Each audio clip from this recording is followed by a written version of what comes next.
Olá, eu sou o Estranho. Eu sou o Judeu Ateu. E este é o Magal Quadrado.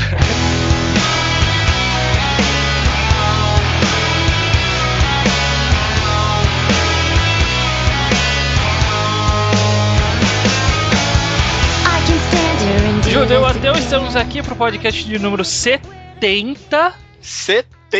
Cara, o 100 não parece mais tão longe assim. Não, tá mais perto do 100 do que do 0. Mas isso faz desde os 50. Bom tempo, Judeu Ateu, dessa vez a gente vai conversar um pouco sobre... Eu não quero nem dar um nome pro podcast ainda, porque eu ainda não tenho certeza do caminho que a gente vai tomar. Mas a gente vai falar um pouco sobre o realismo dentro das obras, o quão interessante, importante e necessário é para a obra representar o realismo. Vamos passar por suspensão de descrença, vamos passar por consistência, vamos passar por várias coisas. Ok. Então não vou dar nome, no final do podcast a gente decide o nome. Vai ser uma jornada para descobrir o nome do podcast. Esse é o verdadeiro objetivo desse programa. Beleza, eu concordo. Ok. Para começar, Judeu Ateu, o que ocorre? Existe uma corrente de pensamento que não é de agora, mas está com bastante força nos últimos anos, da crítica de arte de forma geral, principalmente cinema, que é o que preza pelo, por assim dizer, realismo. Por uma necessidade da obra, de uma obra, ser uma representação fidedigna da nossa realidade. Seja nos conceitos da física, seja no comportamento, sobre política, qualquer tipo de coisa. Um exemplo relativamente recente é, por exemplo, o filme Gravidade, que a gente teve há pouco tempo atrás, que muita gente criticou algumas coisas físicas, se eu não me engano, aquele físico adorado do momento, o Neil deGrasse Tyson. Eu gosto dele. Ele fez umas críticas físicas, né, por assim dizer, ao Gravidade, que muita gente, inclusive eu, já até adiantando, achei meio babaca. Eu não cheguei a ver as críticas dele, não. Eu só achei o filme bem marromeno. Não vamos entrar nesse mérito. Eu achei bom, mas... Enfim, aí muita gente reclamando, por exemplo, tá com 1% de oxigênio, mas dura não sei quantos minutos. Ou só sobrou oxigênio da roupa dela, mas ainda assim aguenta mais tempo do que os 10%. Sim. Sendo que talvez eu acho que até tem uma explicação física real, mas muita gente reclamou como um problema do roteiro. O que você acha sobre essa corrente de pensamento que preza pela realidade? Eu acho complicado, cara. Quando a gente pensou no tema do podcast sobre a necessidade de uma obra ser realista ou não, a primeira coisa que eu pensei é que depende de cada obra. Às vezes uma obra precisa ser realista, às vezes não. Mas hoje em dia, eu acho que eu venho com esse podcast com a ideia de que uma obra não precisa ser realista. Isso é auto-entregue. Não há necessidade de ter realismo em obra nenhuma, né? Porque o que acontece? A verdade é essa, no momento que você pega um mangá, uma arte sequencial, praticamente qualquer mídia, eu acho, você está assumindo um comprometimento com a não realidade. No momento que você pega pra ela é aquilo, que é o que você comentou, na verdade, no começo do programa, que é a suspensão de descrença, né? No momento que você pega naquilo, você está assumindo algum nível de suspensão de descrença. Você sabe, você está lendo alguma coisa. É um contrato entre você e o autor, né? O autor fala, eu vou te entregar essa história e você, em troca, você tem que acreditar. Exatamente. A sua função é acreditar e a função dele é te fazer acreditar na verdade, né? O problema, obviamente, sempre tá nesse de fazer você acreditar, né? Que nem eu sinceramente não gostei muito de Gravidade, mas em nenhum momento do filme eu parei pra pensar, nossa, isso aqui é muito real. Porque o filme realmente é muito imersivo, né? Você entra no papel daqueles personagens e você... Eu entreguei qualquer merda que o filme me falou como verdade absoluta, pelo menos durante o filme, né? Sim. Então... Por exemplo, muita gente fala que os satélites não deviam estar tão próximos uns dos outros, não sei o quê. Porra, pra mim, do jeito que falaram que era ali, pra mim era daquele jeito. O mundo que ele falou era daquele jeito pra mim. Sabe um outro exemplo que eu vi há pouco tempo atrás, que era de um cara fazendo uma crítica a Breaking Bad, falando que em lugar nenhum do mundo as pessoas iam se preocupar se uma droga era 70% pura ou 99% pura. que lugar nenhum do mundo isso ia fazer diferença. Esse cara nunca... Ele não conhece a receita do Heisenberg, essa é a verdade. Exatamente. No mundo que foi criado, esse conceito... Isso é um conceito totalmente importante. É um conceito relevante e que não precisa ser igual ao mundo real. É a forma que ele decidiu por fazer. Os autores decidiram por fazer que a relevância da pureza da droga era grande pro enredo e, portanto, havia diferença. Bom, tudo bem. Talvez isso é algo a se pensar. Talvez isso venha de um não conhecimento meu sobre tanto física, no caso de gravidade, tanto quanto o mundo das drogas em Breaking Bad. Mas, e daí? Eu não sei, acho que eu sinto isso. Acho que mesmo se eu tivesse um amplo conhecimento sobre o mundo das drogas e tal, e esse blá blá blá de porcentagem de pureza, eu mesmo assim ia comprar a ideia da obra. Que, tipo, a droga é tão pura que é totalmente viciante e as pessoas não conseguem largar daquilo. Essa é até que a obra vende. Eu compro aquilo, eu compro aquilo. Dizem que quando uma história fala de algo que é muito próximo da sua realidade, normalmente é ruim pra você, porque não vai representar 100% aquele mundo, né? Eu ainda lembro de quando saiu o Black Swan, né, o Cisne Negro, que tipo foram fazer entrevistas com bailarinas e elas estavam putaças porque aquele não era o mundo do balé. Mas sabe, por que foram falar com bailarina? Que bailarina tem que dar pitaco no filme? Não é relevante. Nossa, esse é um ótimo exemplo, porque durante o filme, mesmo depois do filme, eu tenho absoluta certeza que aquele não é o mundo do balé. Exatamente. Sabe? O mundo do balé não funciona do jeito daquele filme, mas não importa, sabe? O conceito é você acreditar e comprar a ideia daquele filme, se ele vende a ideia bem pra você, né? O papel nosso é fazer essa aceitação e o papel do autor, como você está falando, é trabalhar de uma forma que mantenha a nossa suspensão, né? Mantenham-nos acreditando na realidade, na possibilidade da existência daquele mundo, que não é o nosso mundo, porque tem algumas poucas regras diferentes, ou às vezes muitas regras diferentes, mas que seguem ainda alguma lógica, por assim dizer. Eu vi uma frase que eu acho que representa muito bem esse pensamento, que é que o autor, né, ele consegue fazer as pessoas aceitar o impossível, mas não aceitar o improvável. Faz sentido. Curioso. Porque, por exemplo, algumas obras que eu acho que tem uma lógica interna que é plausível para o mundo deles. É firme. É firme. Por exemplo, por incrível que pareça, Dragon Ball. Mesmo considerando a subida rápida de poder, todas as lógicas de poder, de evolução de poder, de por que uma pessoa consegue voar, outra pessoa não consegue, uma pessoa regenera, outra pessoa não regenera, tudo isso segue uma lógica muito consistente, por incrível que pareça, cara. Eu não sei, eu não sei falar muito de Dragon Ball assim. O pouco que eu vi é complicado, porque eu penso na minha cabeça que a minha suspensão de descrença é quebrada várias vezes durante a obra, porque eu vejo repetições de estrutura aqui e coisa que não faz sentido aqui, mas acho que se você pensar, realmente, acho que na lógica do universo, talvez...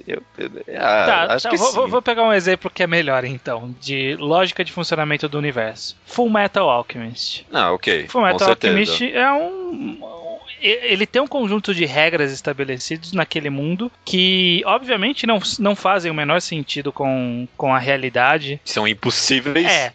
Não só o ato da transmutação, mas mesmo que houvesse o poder, ainda existem impedimentos físicos que impediriam de funcionar da forma que a gente acha que a forma que a autora faz funcionar. Sim.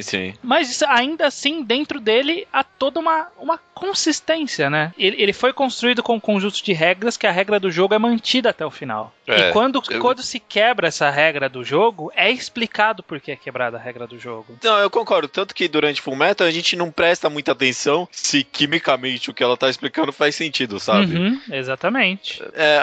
Dá pra fazer um ferro preto surgir de não sei aonde. Ah, sei lá, não tô me importando. Faz sentido porque o cara fez as mãos e meteu no círculo lá, então tá tudo ok, sabe? Justamente. Esse cara consegue fazer isso. Eu compro a ideia. Fullmetal, não, eu acho que é um dos melhores exemplos. Ele cria uma regrinha no começo e segue com ela até o final, né? Uhum. Um exemplo que eu acho que talvez se assemelhe um pouco a Dragon Ball é que recentemente começou a quebrar um pouco, mas Toriko pra mim ele segue as regrinhas dele muito bem. A gente até chegou a comentar isso algumas vezes, porque as regrinhas dele são meio que prontas, né? Esse negócio de ser uma motivação biológica de tudo acontecer ali, né? Uhum. São regrinhas fáceis, né? Por isso que acaba se justificando tudo ali. Sim. Mas ele tem umas regrinhas que ele segue até que fielmente. Sim. Eu acho. Depois que ele aceitou que a escala de poder do começo era bullshit, né? Aí depois disso ele seguiu uma lógica melhor. No começo ele meio que deu uma perdidinha. Mas uma coisa interessante que eu acabei me deparando quando eu tava fazendo a pesquisa pro podcast foi sobre que existem três tipos de consistência, né, dentro de uma obra. Diga, não ouvi falar. A primeira delas é a consistência interna, que é exatamente o que a gente tá falando. São as regras do jogo. O autor ele estabeleceu quais são as regras do jogo do mundo dele, como vai se aplicar tanto o que a gente conhece como o que a gente não conhece, como que vai funcionar, que para fazer transmutação tem que ter o círculo, que apenas algumas pessoas não precisam do círculo, que o poder ele vem das células biológicas no Toriko, que se você escrever o nome de uma pessoa nesse caderno, ela vai morrer. Exatamente. A Death Note era o exemplo que eu ia dar e acabei deixando de lado. Que é assim, tem uma lógica consistente no mundo, não tem como quebrar aquela lógica e quer dizer, não tem como quebrar aquela lógica, não, né? Dá pra... não pode quebrar não aquela pode lógica. quebrar aquela lógica. Esse é o nível de consistência interno. Existe a consistência de gênero, que é aquela consistência que é das regras da ficção, por assim dizer. Por exemplo, dragão. A gente não existe dragão, mas existe um inconsciente coletivo que sabe o que é um dragão, que é um réptil gigante que gospe fogo. Se quebra-se essa denominação, causa um pouco de estranheza, né? É que nem o caso dos vampiros de Crepúsculo, né? Que a gente tem a nossa denominação do vampiro, que o vampiro morre no sol, e aí a autora utiliza-se desse nome pra fazer um vampiro diferente. E aí a gente causa um pouco de estranheza, né? É que, não sei, no caso de Crepúsculo, não querendo defender Crepúsculo, mas é mais uma brincadeira com a ideia do que qualquer coisa, né? Sim. É como se, acho que a consistência de gênero é mais se você falar que aquilo é um dragão, mas na verdade é um sapo. Que não tem nada a ver com um dragão, mas você chama aquilo de dragão porque você quer, né? Exatamente, é mais ou menos isso. E tem a consistência externa, que é o assunto inicial desse podcast, né? Que é essa relação da lógica do mundo com a lógica do nosso mundo, né? Da lógica do mundo fictício com a lógica do nosso mundo. Dessa aproximação. Que acho que talvez essa lógica externa, né?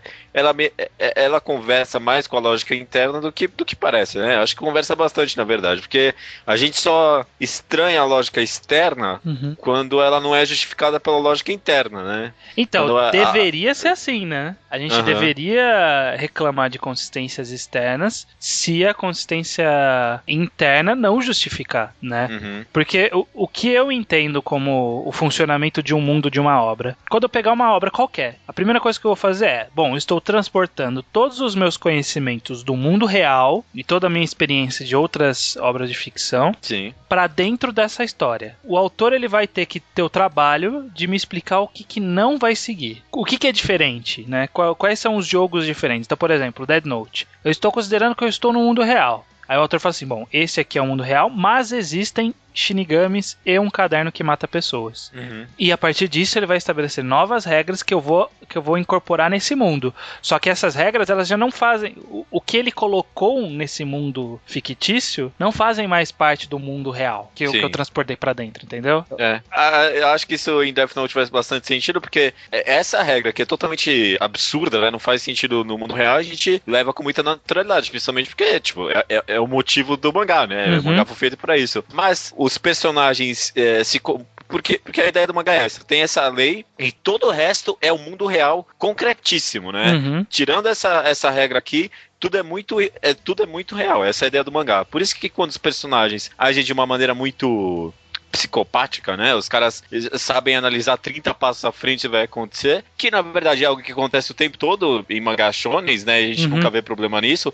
Acho, na verdade, até bem emocionante. A gente estranha em Death Note. Sim. Porque as pessoas não se comportam assim na vida real. Mas se isso aí acontecer em One Piece ou Naruto, eu não veria problema. Acharia, na verdade, muito legal. Inclusive, é por isso que é tão absurda aquela cena do... Eu vou pegar uma batata e comê-la, sabe? Do anime. Exatamente. É por isso que é tão absurdo, porque não faz parte daquele universo, esse tipo de movimento, de atitude. Sim. Assim como o Mikami, mais pra frente do mangá, é uma coisa que as pessoas causam um pouco de estranheza nas pessoas. Aquela pessoa meio estranhamente maluca, não sei. Enfim, isso de consistência de ser um mundo bem real, a gente vê bem no fato do L jamais cogitar a possibilidade de ser uma coisa sobrenatural, né? Porque ele tá no mundo real, tá no né? mundo real. Mano, nunca na minha vida que eu achar que tem um caderno que escreve as coisas no mundo real, Não, né? Imagina assim, alguém tá falando, olha, estão matando vários bandidos na cadeia. Aí você fala assim, caraca, meu, deve ter alguém com um caderno escrevendo, sei lá, o demônio tá solto e tá matando as pessoas. E tem um deus da morte invisível com ele. Não sei, cara. Ninguém vai pensar isso, né? Então essa é a lógica que foi construída pro mundo de Death Note. Que às vezes é mantida, às vezes não, né? Exatamente. Um assunto que eu tinha até falado com você de antecedência, que eu até imagino que você se preparou pra ele. A gente teve há um tempo atrás uma discussão, por assim dizer, lá no Mangás Underground, relativo à movimentação dos personagens em Dorohedoro. Ok. Que teve uma galera que estava defendendo que a movimentação era mal feita, porque de um passo pro outro, de uma luta, a pessoa não tinha como ela fazer aquele movimento entre um quadro e outro, sabe? Não tinha como... A pessoa tá dando um chute de um jeito, aí no quadro seguinte ela tá de outra posição que não faria sentido partindo da posição inicial, por assim dizer. Ou seja, seria uma quebra da física que a gente tá acostumado. Então, desde que falaram isso, nossa, eu reli Dorohedoro, os capítulos que viam, eu prestei atenção nisso muito atentamente, e eu sei que a ideia do podcast não é justificar Dorohedoro, mas eu não vejo isso em Dorohedoro. Eu vejo as coisas sendo muito bem explicadas, todos os movimentos são possíveis. Às vezes é só ele tá cortando movimento desnecessário pra caber mais coisas na história. Mas um exemplo que eu acho melhor, eu não sei se você vai concordar comigo, mas acho que Gun, agora que você leu, a Gali, o estilo de luta dela, aquele não sei o que marciano, Kung Fu marciano, não sei. Isso aí. Ele parece meio whatever, às vezes, né? Do nada ela fica com a perna levantada pra cima. Tipo, e isso aí eu nem às vezes entendo como um golpe. Será que você tem essa sensação também? Mais ou menos. É que essa arte marcial ela não é muito bem explicada, não é muito na clara, verdade. Né? O que ela representa de certa forma, né? Tipo, quais são os movimentos de fato dela, quais são as bases, os princípios, né? Não é a mesma coisa que um Kung Fu que parte dos movimentos básicos. Não, ela não tem movimentos básicos, tem golpes. Justamente, essa é a ideia que o mangá quer vender, né? Que aquilo é um negócio totalmente abstrato, que por a gente nem saber o que justifica aquele serzinho pequeno conseguir dar uns golpes absurdos naquele pessoal gigantesco, né? Sim. Então, os movimentos em Gun são, pelo menos pra mim, eu interpreto assim, são pra parecer absurdos e às vezes até ilógicos em alguns momentos. Porque... é uma arte feita pra corpos de ciborgues, né? Corpos não humanos. É quase uma arte marcial etérea, assim, sabe? A gente não consegue pegar e nem entender aquilo. Sim. Então, pra mim, pelo menos, Gun justifica essa ideia de movimentos impossíveis, sabe? E outra coisa, né? Esse negócio de movimentação, né? Lógico, entre um quadro e outro, a gente tem que ver que existe uma liberdade diferente na mídia quadrinho, né? A gente não pode simplesmente carregar as mesmas lógicas de um filme, por exemplo, de algo que é realmente sequencial em tempo real, por assim dizer, né? Filme ou games, por exemplo. E não dá necessariamente para carregar para quadrinho. Porque a gente já falou isso sobre compressão e descompressão e que cada quadro ele representa um instante no tempo e espaço daquele mundo. e às vezes até mais de um instante, né? Porque, sei lá, 3 pessoas falando no mesmo quadrinho, não tem como acontecer no mesmo tempo 3 pessoas falando, né? Sim. Cada quadrinho ele tem o seu próprio universo, por assim dizer. Ele é algo que funciona de uma forma diferente. É a linguagem do quadrinho, é simplesmente assim. Então, às vezes, entre um quadro e outro, a movimentação parece impossível, mas é porque foi cortado-se todo um processo em que houve a transição de um quadro para o outro, e você tem o trabalho de preencher isso. Você, na sua mente, tem o trabalho de fazer esse preenchimento. Às vezes, o autor não ajuda. Faz uma separação muito longa entre um movimento e outro. Que é o caso de Naruto, que ninguém nunca consegue entender as batalhas, Exatamente. Né? Pode até fazer um sentido, só que tá tão descomprimido ali que você fica, caralho, como que o cara foi daqui ali, né? Não sei. Tanto que normalmente faz sentido, né? Quando a gente analisa, às vezes, umas batalhas aqui, é porque não acontece faz um tempinho dele fazer algo tão absurdo assim. Mas quando a gente analisava, às vezes, umas coisas que pareciam meio impossíveis, deu pra entender o que o cara queria mostrar ali. Exatamente. Ele mostrou muito mal, esse é o problema. O problema dele era mais a arte, justamente, que a arte não estava conseguindo representar direito a ideia que ele estava querendo passar. Sim. Mas entra em um estado entre um movimento e outro é algo que provavelmente foi pensado, né? E a gente completar essa transição entre um quadrinho e outro, que é aquele conceito de closure que o Steve McCloud cunhou lá, que é algo que as pessoas acabam deixando de lado na hora de julgar esse realismo de movimentação. Que é a ideia básica do quadrinho, na verdade, né? Agora que você comenta. Não tem como ele demonstrar a ação completa, né? Por maior que seja a descompressão, né? Nunca vai ser uma movimentação completa. Alguma coisa você tem que preencher ali mesmo. Qualquer quadrinho, né? Qualquer quadrinho.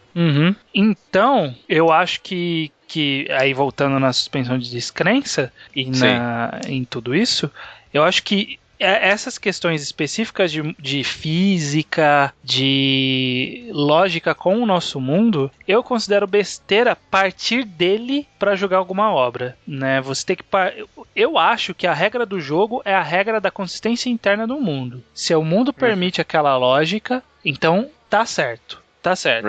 Sabe aliás, um exemplo que é para demonstrar isso, que é uma coisa que a gente sempre critica em Bleach e a gente critica errado. Sabe, tipo, a gente fala assim, caralho, o cara tomou um corte de fora a fora e não morreu. Mas Bleach tem uma regra de jogo que permite isso. Bleach diz que a forma física em si não é importante. É tipo uma vitalidade de cada personagem, né? Tipo, se ele ainda tem vitalidade, não importa se foi cortado no meio, igual aquela menina lá, foi cortada uma vez e depois voltou.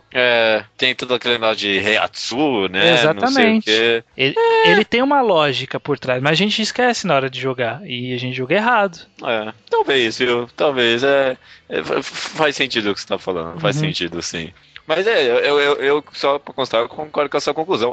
É o que eu te concluiu no começo do programa, na verdade, exatamente, né? Que, tipo, primeiro a lógica interna, depois a lógica de gênero e depois a lógica externa, né? Se você começar na lógica externa, você tá deixando duas coisas pra trás, né? Então... Exatamente. É isso aí. Eu acho que a lógica externa serve pra cobrir as lacunas que o autor não se deu o trabalho de explicar na lógica interna. Sim, assim. Com certeza. Por exemplo, o autor nunca falou assim, olha, a gravidade aqui a aceleração da gravidade é 9,2 metros por segundo. E não precisa falar isso. Se ele não falar nada, a gente vai completar essa lacuna com a nossa realidade. O nosso conhecimento já, né? Exatamente. Uma coisa que demonstra isso bem, e que não é tão óbvio, são mangás históricos, né?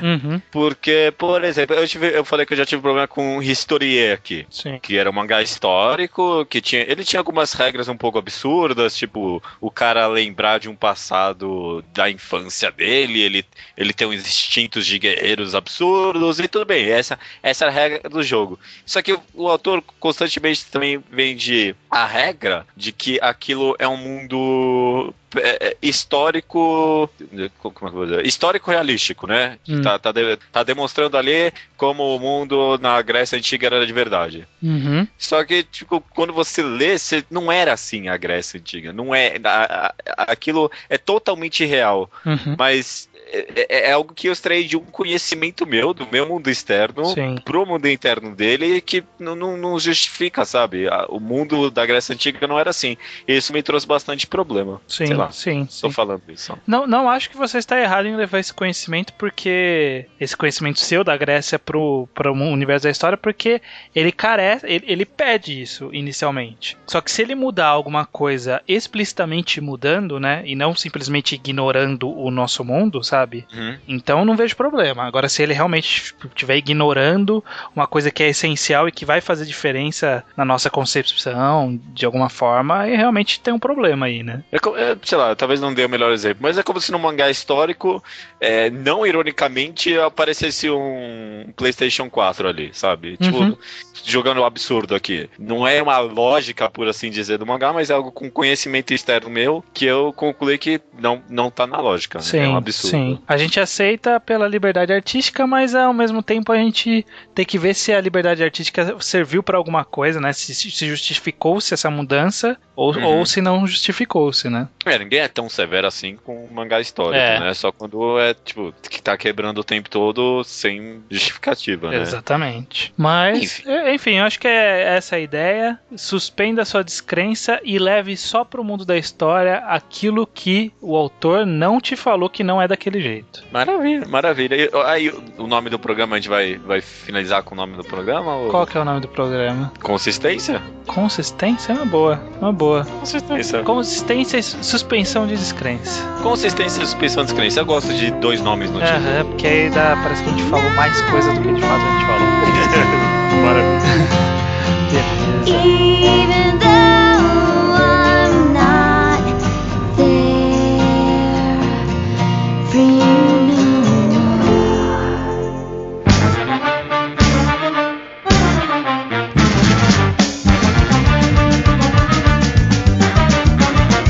Bora lá, então. Leitura de e-mails, estranho. Leitura de e-mails judeu-ateu do podcast número 69, fanservice, com a participação especial do Rubio, que esses assuntos são os assuntos dele. Exatamente. Ele até chorou, coitado, falou que acabaram os assuntos dele, mas tem coisa ainda, né?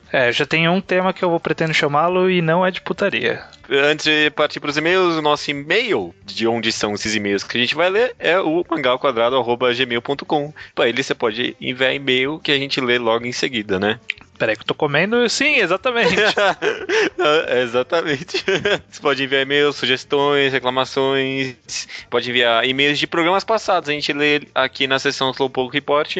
E pode enviar recomendações em áudio. Você grava a sua recomendação, fala sozinho pro computador e envia pra gente. E a gente publica aqui ela mais ou menos de 3 ou em 4 programas. Exatamente, se não tivermos convidados surpresa, vai ser daqui a 2 semanas. Se não tivermos convidados surpresa, acho que não vai ter, não. Não tem nada planejado. Não tem nada planejado. Quero fazer o pedido, que a gente já avisou 1000 vezes, que vai ter Hoshi no Samidare agora em dezembro. Mangá Enquadrado e Hoshi no Samidare. E eu quero que vocês me falem se vocês estão lendo, porque ninguém tá falando se tá lendo essa merda.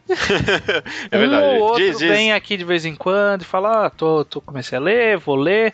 Mas me mandem reports se vocês estão lendo, se vocês não estão, por quê? Vocês não estão. É porque você não tá lendo Hoshi no Samidare, né? Outra novidade é que finalmente Mangá Enquadrado está no iTunes. Aí. Olha só que maravilha. Eu vou deixar o link aí no post. Vai ser o feed do Mangatologia, mas tanto faz, porque você não vai dar view pra ninguém mesmo, então não tem problema. Tem problema. Mas tá lá, pediram tanto, aprendi como faz, coloquei lá, o feed tava funcionando, tá tudo certinho lá. Então quem quiser pode começar a assinar no iTunes. Ótimo, bom saber mesmo. Vamos lá então, pro Slowpoke Report do Naraki. Mandou e-mail sobre o programa 68, Você Mangá e o Mundo. Obrigado, mas a gente tá meio corrido hoje. E sugeriu que a gente faça mais um concurso cultural do Mangá ao Quadrado, pra incentivar as recomendações dos ouvintes. E aí, vamos? Cara, eu acho uma boa ideia, viu? Também quero, porque da última vez a gente até recebeu alguns, né, de última hora. O concurso cultural, quem não tava aqui na na vez que aconteceu, quem ganhou a recomendação da semana, a recomendação do ouvinte, no caso, escolheu qual foi o próximo mangá enquadrado que a gente fez.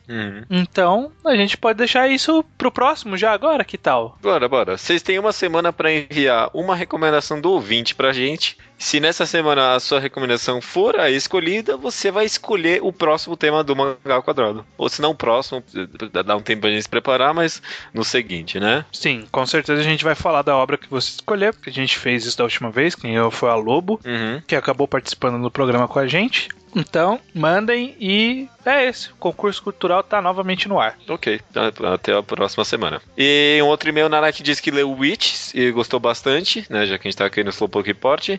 Gostou bastante das histórias e do estilo do desenho. Diz também que começou a ler Sakurambo Syndrome, aquele que a gente recomendou na semana retrasada, né? Ah, não, na semana... Ah, foda-se. Alguma semana aí. Você tá retrasada. A semana passada foi o Rubio, a anterior foi a recomendação do ouvinte. Isso, ele já tá no terceiro volume e apesar de algumas situações meio estranhas, ele achou bem, muito bom. E pra terminar o e-mail dele, ele pergunta se na formatura do terceiro ano dele ele deve usar terno branco com camisa preta e gravata branca ou um terno risca giz com camisa vermelha e gravata preta. Eu acho a segunda opção melhor. O que você diz? Eu acho que terno branco fica muito com cara de mestre de cerimônia, sei lá, né? Fica esquisito. Mas se a gente tem vários ouvintes, se algum de vocês for estilista, dê recomendações ao Naraki. Ou às vezes fazer uma combinação diferente, né? Eu uso terno de risca giz, camisa vermelha, mas uma gravata branca. Deve ficar horrível. É que risca giz e camiseta vermelha, acho que vai parecer meio mafioso demais também. Não, se você não tiver com um lencinho vermelho na lapela, não vai dar certo, né? Tem que pensar nisso também. São muitos fatores, né? É difícil. Tem que pensar bem. Vamos partindo para as rapidinhas. A Lobo Paranoico comenta que no Rio Grande do Norte, que é de onde ela tá explicado o sotaque, se come cachorro quente com colher. Diz Como assim? Porque além de colocar purê de batata, também coloca batata palha e parece que coloca carne moída também. Então, tipo, é um baita de um cachorro quente. Deve ser tipo um cachorro quente que eles colocam num prato descartável pra não cair o recheio e aí vão comendo na colher. Mas você sabe que, ainda nesse assunto culinário, o cachorro quente, ele ainda, depende da forma que ele for cortado o pão, ele não tem esse problema. Mas a forma de você pegar alguma coisa e colocar um recheio nessa coisa, a pior forma já inventada foi o sanduíche, né? Não sei se você já percebeu. Sim. Porque a pizza, você tá lá, ela apoiada, o recheio tá em cima, você come com garfo e faca, tranquilo. Além de ter uma borda protetora do recheio ali, né? Exatamente. Quando é um salgado, ele tá totalmente coberto ali, né? Então não acontece nada. Agora o lanche, você come de um lado, ele cai do outro. É uma merda isso. É muito mal planejado. Que é algo mais nojento que comer um cachorro quente, você morde, a salsicha sai do outro lado. Puta. Aí você tem que empurrar com um dedo com o outro. Aí você empurra com o dedo e depois lambe o dedo. É foda isso, cara. Lanche é uma delícia, mas você tem que ficar virando o lanche porque o hambúrguer já tá caindo do outro lado, é foda. Por isso que o pãozinho francês, mano, é uma ótima invenção, porque ele é meio oco, né? E aí dá pra colocar... cachorro quente no pãozinho francês é muito melhor do que no pão de hot dog. É, aqueles cachorro quente de aniversário, né? Nossa. Exato. Indo pro próximo, o Lemos, já comentando sobre o episódio, não sobre comida, ele diz que um bom exemplo de fanservice é Nisei Monogatari, que não é um mangá, é um anime, mas, nossa, concordo totalmente, viu? E no caso de Nisei Monogatari, ele diz que é mais como se fosse um tempero, mas é um anime, cara, que o fanservice ocupa às vezes episódios inteiros, mas é usado de uma forma muito brilhante. É um fanservice que é um mangá que faz da escovação de dente um fanservice. Eu já ouvi bastante essa coisa desse episódio da escovação de dente. Genial, é genial. Depois eu te passo, talvez, não sei. Vamos ver. E ele diz que legging é totalmente superior à calcinha. Ele, entre aspas aqui, não sei como o pau levanta para um pedaço de pano. Isso aí é pra colocar numa camiseta, né? Ok, né? Eu aprecio bastante a calcinha. Tem toda uma cultura em volta. Não é depende da calcinha e tal. Mas não, o legging tem seu poder também. principalmente Não, na academia. Aham. Giovanni Link acha o fanservice em Prison School totalmente desnecessário. Eu torço porque eu queria comentar rapidinho sobre isso. Não acho que pô, fanservice Prison School é totalmente desnecessário. É que não faz totalmente, talvez não é totalmente intrínseco à história, mas é aquele que eu comentei na época que eu recomendei que é meio que uma crítica, é meio que não dá pra saber, e faz meio que parte da obra isso. Não sei. O Rafael dos Santos Tomás diz que o fanservice que mais odeia é o fanservice de sangue, sabe? Quando tem sangue demais, o personagem é feito de sangue. Cavaleiro do Zodíaco é isso, né? Nossa, Berserk tem muito também, viu? Ele também comenta que já pensou em fazer um mangá com um personagem que tem poderes da tabela periódica, mas ele desistiu, porque todo mundo ia falar que é cópia de Seiko no Quasar. Aí, ó, Seiko no Quasar só estraga, cara. Matou um tema totalmente excelente e agora nem as outras pessoas podem usar. É foda isso, né? O WM comenta que odiou o capítulo da sauna em Fairy Tail por ser só fanservice. E realmente... ele disse que tipo, pareceu até um capítulo extra, né? Tipo aqueles que saem no final de um volume, alguma coisa assim, que sabe? Esses também são fanservice. Completamente. E o Gus Fringe, que eu espero que não seja o traficante, comentou, respondeu a ele dizendo que o Mashima comentou no Twitter com antecedência sobre a vinda desse tal capítulo. Ou seja, ele fez e sabia que era uma merda. Que ele teve que avisar a galera. Aí depois o WM falou, se ele avisou, acho que não tem tanto problema, né? Tem, engraçado. Eu não acho que eu não tenho tanto problema com esses capítulos em Fairy Tail, porque eu acho que o principal motivo deles, talvez esteja enganado, é pra controlar pacing, sabe? Não, tipo, dar uma baixada na tensão pra subir depois. Eu não sei, tô chutando aqui. Pode abaixar a tensão só fazendo piada, né? Não mostrando uma menina de 10 anos de biquíni. Mas acho que ele faz fanservice melhor do que piada. Talvez seja esse o problema. E Naraki pergunta pro judeu, que sou eu, pergunta pra mim se eu acho que Soul Eater teria passado dos primeiros volumes se não tivesse o fanservice no começo. Eu acho que teria passado. Poxa, foi publicado aonde? Shonen Gangan. Ai, putz. Mas bom. Eu acho que sim, eu não sei, eu não conheço o histórico de cancelamento da Shonen Gangan. Nem eu. Bom, não sei. É difícil falar, viu? É difícil falar, porque tem muito no começo. Mas não sei, talvez, eu não sei qual o tipo de público da Shonen Gangan também, porque lá foi publicado Full Metal, né? Exatamente. Que tem um pacing relativamente devagar. Acho que não, acho que teria vendido bem mesmo sem o fanservice. O mangá é bom desde o começo, assim. Você que tá dizendo. Pra finalizar as rapidinhas, o Taka comenta sobre o fanservice em One Piece, do capítulo que o Sanji fica no corpo da Nami, né? Que esse não é só um fanservice, né? Que mostra um pouco da personalidade do personagem, é um desenvolvimento de personagem, né? Esse fanservice. Eu achei muito escroto na época que eu li. Achei meio ofensivo quase, sabe? O cara... Mano, tem isso, né? O cara tá no corpo dela e fica pegando toda hora. Foda, né? Eu acho um pouco foda. É meio creepy. Né? Nossa, mano. Tão horrível. Ele também fala sobre vlogs ruins que ganham sucesso só por causa do decote da apresentadora. Ele cita aquela menina que ensina japonês, que todo mundo já viu esse vídeo. Não vem falar que não. Vem falar que não, que você nunca viu. E é hipnotizante aquele negócio, né? Não dá, cara. YouTube tinha também há um tempo atrás o problema das... Como que chamava? As Responsive Girls, Answer Girls, que era aquelas meninas que respondiam vídeos famosos, só que tipo elas comentando o vídeo famoso, mas eram mulheres de biquíni, sabe? De biquíni não, de decote, sabe? E tipo, elas ganhavam um milhão de visualizações, porque a pessoa olhava lá nos vídeos relacionados, tinha uma menina de decote e o pessoal abria. E não tinha porra nenhuma no vídeo. Não sei se eu for criticar isso, depois vai ter feminista falando alguma coisa de mim. Não sei.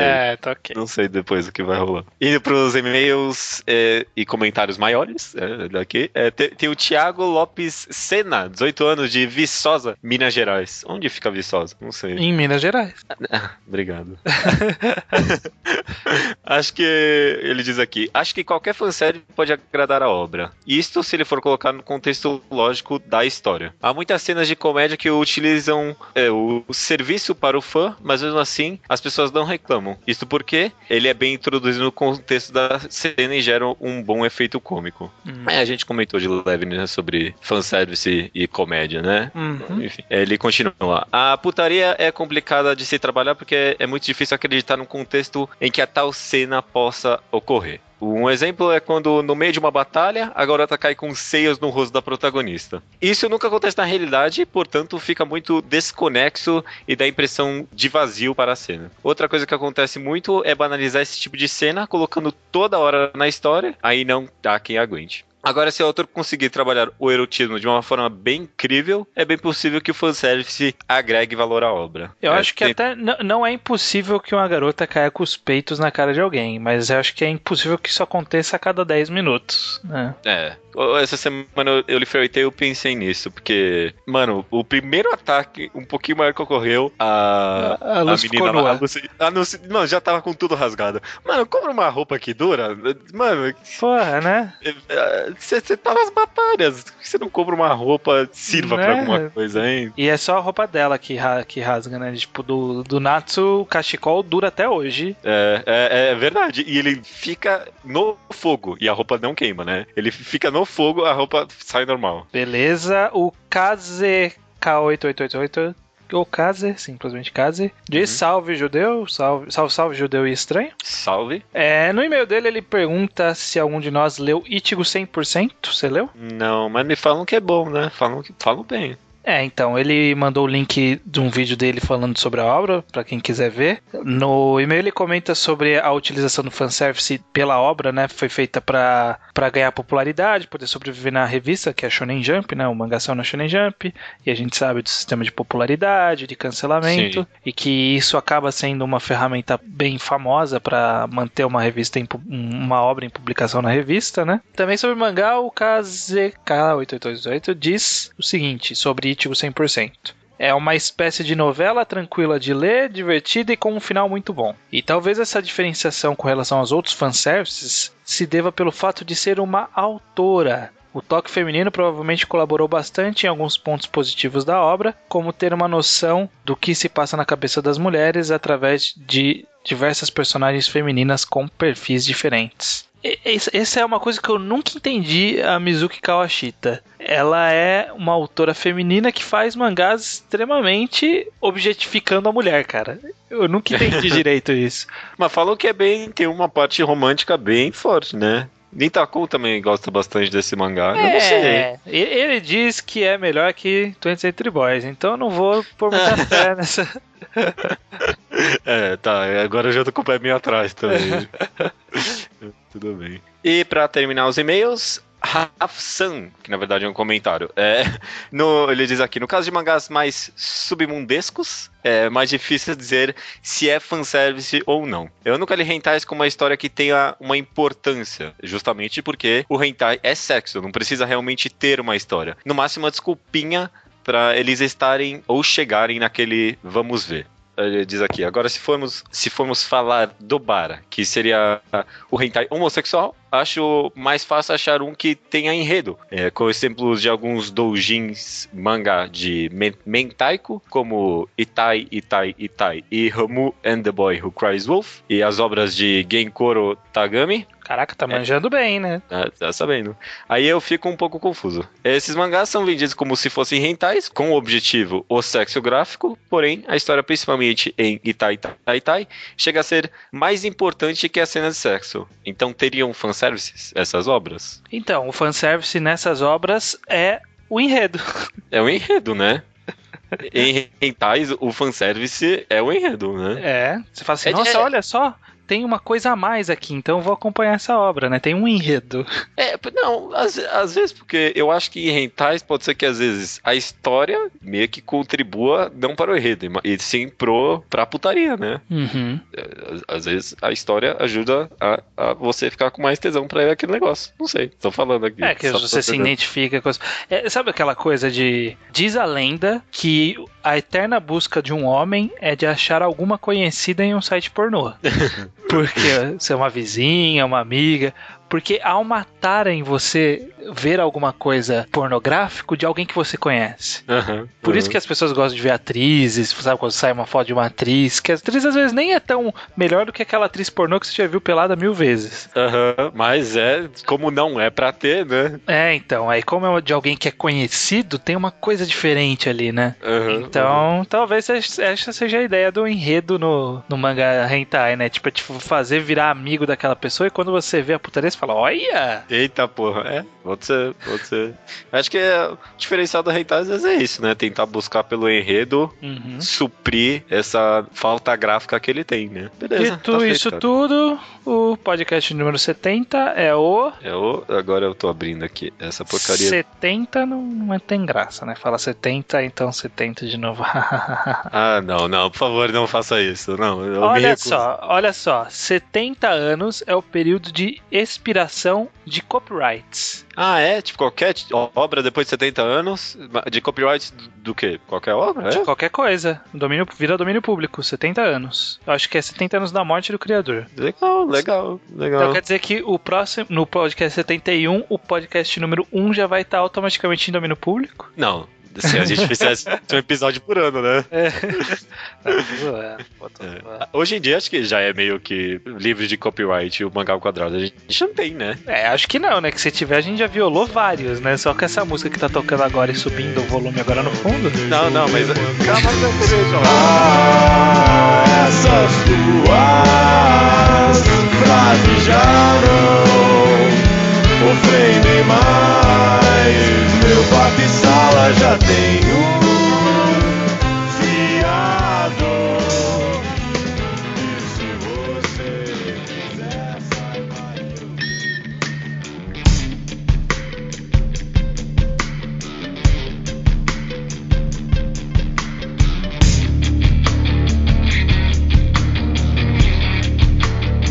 Judeu Ateu, a recomendação da semana é por minha conta, o estranho. Boa sorte. Vai ser meio no improviso aqui, porque eu tinha esquecido de anotar, mal aí. Tranquilo. Mas o mangá que eu vou recomendar é um mangá que é relativamente recente, agora de 2012. E eu comecei a ler ele depois que eu vi que ele pegou uma posição muito boa na premiação anual da Comic Natalie, aquele site de notícias americano não, japonês, que é um site que é fonte de notícias para muitas das notícias do Anime News Network, que é a fonte de notícias de todos os blogs brasileiros. Sim. E o mangá chama-se Ajin. Acho que você já comentou mesmo. Eu acho que eu comentei de passagem em algum podcast, mas eu não lembro qual. Mas agora então vamos formalizar. A Jin, ele conta a história de a gente falando aqui sobre a lógica de mundo e tal, é interessante.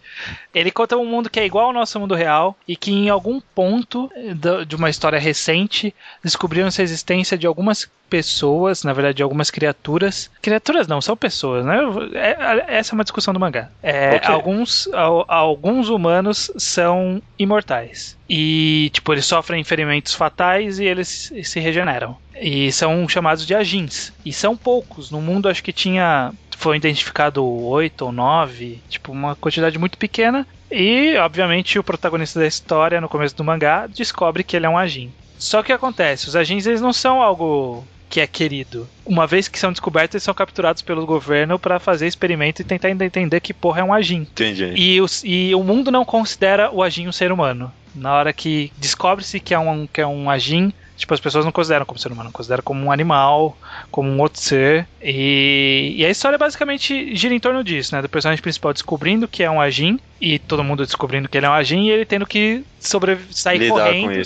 Sair correndo, né? Não é nem lidar com isso. Tá. Ele tem que fugir, porque, tipo, não é uma coisa que as pessoas vão vir educadamente pedir pra ele fazer uma série de experimentos. Não. Eles querem pegar ele à força e levar pra fazer experimentos fudidos. Entendi. A gente vai descobrindo ao longo da história que existem algumas outras habilidades específicas do Ajin, que algumas ainda não estão explicadas, outras têm alguma explicação, mas basicamente essa é uma história de segregação. Ela lida bastante com o psicológico, essa coisa de o que é humano, o que não é, nosso relacionamento, como o mundo seria se um dia a gente descobrisse que existem pessoas que são imortais. enfim, é uma história que vai girar em torno disso. Ela é bem nova, ela é bem recente, ela tá com 3 volumes, mas traduzido tem mais ou menos 2, que é tipo 9 capítulos, é pouca coisa. O mangá ele sai na revista que é a Good Afternoon, que é uma spin-off da Afternoon. Então eu não sei nem, só que eu não conheço, não sei qual que é a periodicidade disso, mas eu acho que deve ser mensal. Eu tô olhando a lista aqui, não tem